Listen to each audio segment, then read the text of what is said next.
Hello viewers, welcome back to my channel. আমি আজ একটি নতুন ভিডিও নিয়ে চলে এসেছি। ভিডিওটি প্রথম থেকে শেষ পর্যন্ত মন দিয়ে দেখুন। এর আগে আমি দুই ধরনের টগর ফুল সম্পর্কে ভিডিও করেছিলাম। আজকে আরেকটি টগরের প্রজাতি, এটা হচ্ছে মিনি টগর, অনেকে আবার চায়না টগরও বলে থাকেন, অনেকে আবার মিনি চাঁদনি ফ্লাওয়ারও বলে থাকেন। এই যে এত সুন্দর বুশি, বিশাল আকৃতির দুখানা গাছ আছে এখানে, এটা আমাদের বাগানের মাটিতে আছে। এই দেখুন, বেশ গোড়া মোটা হয়েছে। এত সুন্দর বুশি, এত আকারে বিশাল, সবুজে সবুজ পাতা, প্রচুর ফুল। সকালে বাগানে আমাদের প্রত্যেকটা বাড়ির লোক পুজোর জন্য সকালে অনেক ফুল কিন্তু ফুটেছিল, তোলা হয়ে গেছে। তোলার পরও এখনও গাছে প্রচুর ফুল ধরে আছে।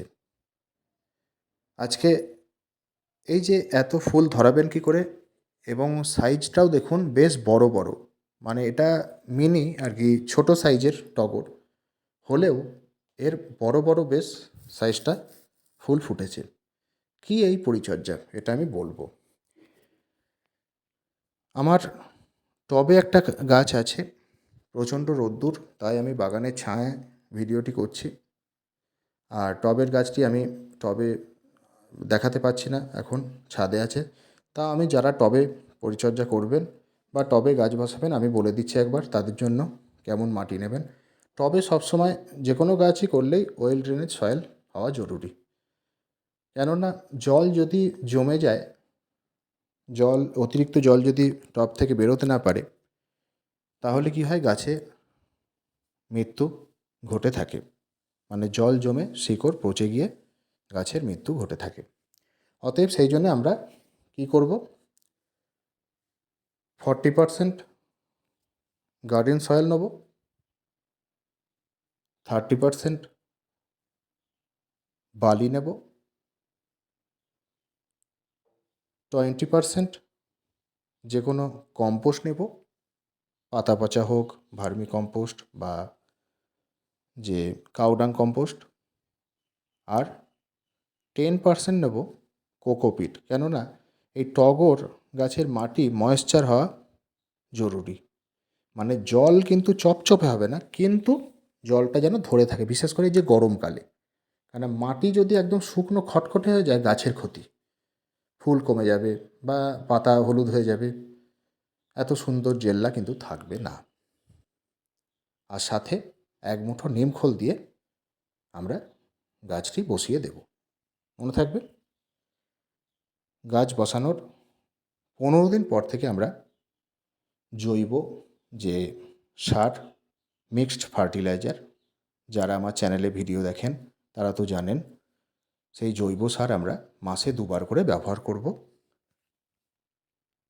সাথে কি করব, কলার খোসার জল। আর এই যে বড় বড় যে ফুল দেখছেন, এই যে বড় ফুল, এত ফুল কি করে আমি পেলাম, এটাই আমি বলবো।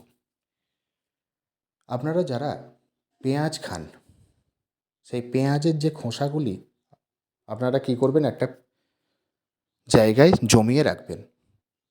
বেশ কিছু পেঁয়াজের খোসা জমে গেলে আপনারা কি করবেন, ধরুন কথার কথা বলছি, ধরুন 2 লিটার জলে বেশ কিছু পেঁয়াজের খোলা ভিজিয়ে রাখলেন। একদিন ভেজালেন, পরের দিন তাতে আরও 2 লিটার জল যোগ করবেন, তাহলে 4 লিটার হয়ে গেল।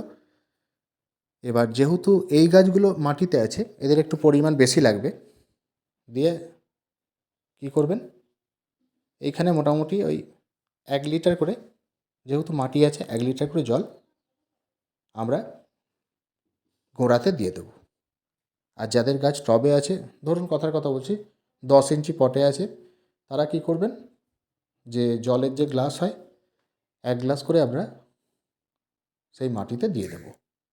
শুধু একবার দেখবেন রেজাল্টটা, এত সুন্দর চকচকে পাতা থাকবে, প্রচুর ফুল হবে, কুঁড়ি হবে, মানে আর ফুলের সাইজও বড় হবে। আপনারা শুধু একবার করে দেখুন। আজকে এই চমৎকারই একটা যে টিপস আমি বললাম যে পেঁয়াজের খোসার জল, এটা আমরা অবশ্যই গাছে ব্যবহার করতে পারি, টবের গাছেই হোক বা মাটির গাছে হোক। আর এখন তো গ্রীষ্মকাল, আপনারা কী করবেন, ছাদ বাগানে যে মিনি টগর আছে বা আপনাদের বাগানের গাছেও বলছি, স্প্রেয়ার দিয়ে ভালো করে পাতা ধুয়ে দেবেন। এখন দুবেলা করে ধুয়ে দিতে হবে গাছের পাতা।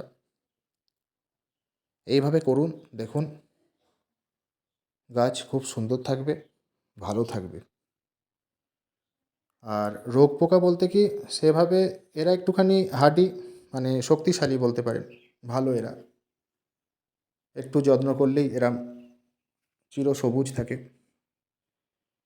আর অনেক সময় কী হয়, দেখা যাচ্ছে বাগানে আরও তো অন্যান্য গাছ আছে, জবা গাছ আছে, সেইখান থেকে দেখা যাচ্ছে যে হালকা কিছু মিলিবাগ আসে। চিন্তার কোনো কারণ নেই। আপনারা যে জৈব কীটনাশক কাকা, সেই কাকা, যাতে আগে থেকেই যাতে রোগ পোকার আক্রমণ না ঘটে, পাতা যাতে ভালো থাকে, সেই জন্য আপনারা 1 ml 1 লিটার জলে গুলে বিকেলে ভালো করে পাতাতে স্প্রে করে দেবেন 10 দিন অন্তর। তাহলে কী হবে, এরম চকচকে ভাব থেকে যাবে, আপনাদের গাছে রোগ পোকার আক্রমণ ঘটবে না। এইভাবেই আপনারা মিনি টগর গাছ করুন, দেখবেন প্রচুর ফুল পাবেন, গাছ সুন্দর থাকবে। আর কি করবেন, যখন শীতকাল আসবে, মানে গ্রীষ্মকাল শেষ হয়ে যাবে, শীতকাল আসবে, সেই সময় আপনারা হার্ড প্রুনিং করে দেবেন। হার্ড প্রুনিং করে আর সেই অবস্থাতে খাবার দেবেন না। এই প্রুনিংটা কিন্তু অবশ্যই শীতের শুরুতে আপনারা করে দেবেন খুব ভালো করে। তাহলে কী হবে, প্রচুর ব্রাঞ্চ আসবে, গাছ বুশি হবে, মানে সামনের গ্রীষ্মে এরম প্রচুর ফুলে ভরে যাবে। এই প্রুনিংটা কিন্তু অবশ্যই জরুরি, টবের গাছেই হোক বা বাগানের গাছে হোক। আর শীতে কিন্তু আপনারা কোনো খাবার দেবেন না, শুধু জল দিয়ে বাঁচিয়ে রাখবেন। এইভাবে কিছু টিপস ফলো করুন, দেখুন কিরম রেজাল্টটা দেখবেন। আর যাদের গাছ বাধ্য হয়ে বাড়ছে না, জৈবভাবে কাজ হচ্ছে না, তারা কি করবেন, পিজিআর ব্যবহার করুন, মিরাকুলান 30 ফোঁটা 1 লিটার জলে গুলে মাসে একবার ব্যবহার করুন। হয় সূর্য ওঠার আগে গাছে পাতাতে স্প্রে করুন, বা সূর্য অস্ত যাওয়ার পরে গাছের পাতাতে ভালো করে স্প্রে করে দিন।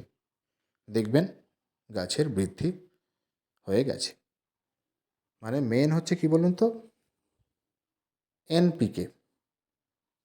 এন মিনস হচ্ছে নাইট্রোজেন, পি মিনস হচ্ছে ফসফেট, আর কে মিনস পটাশিয়াম। এই 3টে উপাদান গাছের বৃদ্ধি, ফুল আসতে বা ফল আসতে, ফল গাছের ক্ষেত্রে এই 3টে উপাদান কিন্তু খুবই জরুরি। এই 3টে সমৃদ্ধ খাবার আমাদের দিতে হবে, তাহলে দেখবেন খুব ভালো রেজাল্ট পাওয়া যাবে। আর জৈব কীটনাশক তো আমরা বললামই, আর জৈব যে ফার্টিলাইজার, হাড় গুঁড়ো, শিংকুচি, চামড়া সার, রক্ত সার, সর্ষের খোল, ভার্মি কম্পোস্ট, এগুলো তো আপনাদের তো বললামই যে মাসে 2বার করে দিয়ে দেবেন। মাটির গাছের ক্ষেত্রে গোল করে, যে শিকড় থেকে একটু ছেড়ে জায়গাটা খুঁড়বেন, খুঁড়ে এই খাবার ভালো করে মিশিয়ে দিয়ে দেবেন। যেহেতু মাটিতে আছে একটু বেশি পরিমাণেই দেবেন। আমরা ওই বড় মুঠোর 1 মুঠো করে সব নিয়ে গোল করে ছড়িয়ে দিয়ে মাটি চাপা দিয়ে দেবো, দিয়ে জল দিয়ে দেবো। টবের ক্ষেত্রে 10 ইঞ্চি টবের ক্ষেত্রে ওই 2 চামচ করে দিয়ে দেবো। আর ওই নিম খোলটা 1 মুঠো দেবো, ভার্মি কম্পোস্ট 1 মুঠো দেবো, আর সর্ষের খোল 1 মুঠো দেবো। আর বাকি বাদ হচ্ছে বোন মিল, হর্ন ডাস্ট, লেদার মিল, এগুলো 1 চামচ করে দেবো। এই হচ্ছে পরিচর্যা। দেখবেন গাছ খুব সুন্দর থাকবে, প্রচুর ফুল হবে। তাহলে আশা রাখছি আমার এই মিনি টগর প্লান্টের যে কেয়ার ভিডিও আপনারা বুঝতে পেরেছেন। আমার এই ভিডিও দেখে আশা করছি আপনারা উপকৃত হবেন।